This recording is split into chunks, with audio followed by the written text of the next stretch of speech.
जय श्री कृष्णा। बहुत समय पहले की बात है कि श्री वृंदावन में एक बाबा का निवास था जो युगल स्वरूप की उपासना किया करते थे। एक बार वो बाबा संध्या वंदन के उपरांत कुंजवन की राह पर जा रहे थे।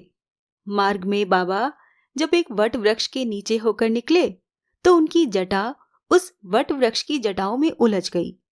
बहुत प्रयास किया सुलझाने का, परंतु जटा नहीं सुलझी। महात्मा भी महात्मा ही होते हैं।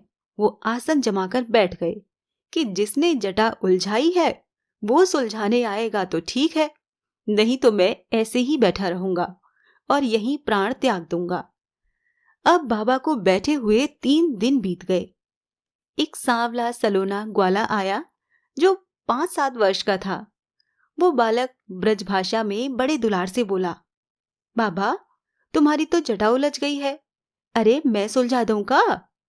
और जैसे ही वो बालक जटा सुलझाने आगे बढ़ा, बाबा ने कहा, हाथ मत लगाना, पीछे हटो, कौन हो तुम?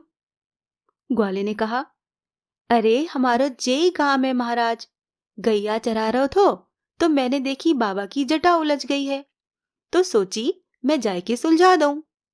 बाबा ने कहा, ना ना ना ना, दूर हट जा, जिसने जटा उलझाई है वही सुलझाएगा।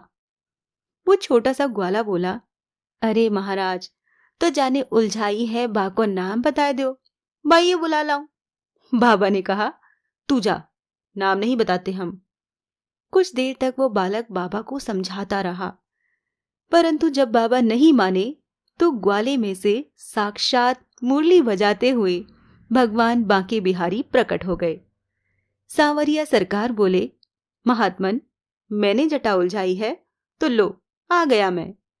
और जैसे ही सांवरिया जटा सुलझाने आगे बढ़े, बाबा ने फिर कहा, हाथ मत लगाना, पीछे हटो, पहले बताओ तुम कौन से कृष्ण हो। बाबा के वचन सुनकर श्री कृष्ण भी सोच में पड़ गए कि अरे कृष्ण भी क्या कोई 10-5 हैं। श्री कृष्ण बोले, कौन से कृष्ण हो मतलब? बाबा ने कहा, देखो श्री कृष्ण कई हैं। एक देवकी नंदन के श्री कृष्ण हैं, एक यशोदा नंदन भी श्री कृष्ण है, एक द्वारिकाधीश श्री कृष्ण है, एक नित्य निकुंज बिहारी श्री कृष्ण है। श्री कृष्ण ने कहा, आपको कौन से चाहिए? तब बाबा ने कहा, मैं तो नित्य निकुंज बिहारी श्री कृष्ण का परमो उपासक हूं। श्री कृष्ण बोले, वही तो मैं हूं, अब सुलझा दूं क्या? जैसे ही श्री कृष्ण जटा सुलझाने के लिए आगे बढ़े तो बाबा बोले, हाथ मत लगाना, पीछे हटो। अरे नित्य निकुंज बिहारी तो किशोरी जू के बिना, मेरी स्वामिनी श्री राधा जी के बिना एक पल भी नहीं रहते, और आप तो अकेले ही खड़े हो।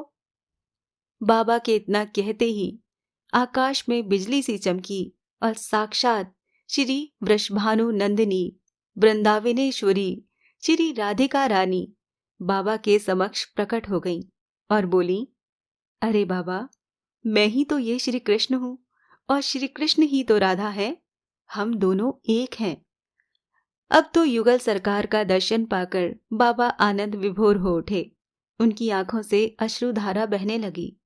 अब जैसे ही श्री राधा कृष्ण जटा सुलझाने आगे बढ़े, बाबा भगवान के चरणों में गिर पड़े और बोले, अब जटा क्या सुलझाते हो प्रभु, अब तो जीवन ही सुलझा दो। बाबा ने ऐसी प्रार्थना की और प्रणाम करते करते ही उनका शरीर शांत हो गया। जय श्री कृष्णा।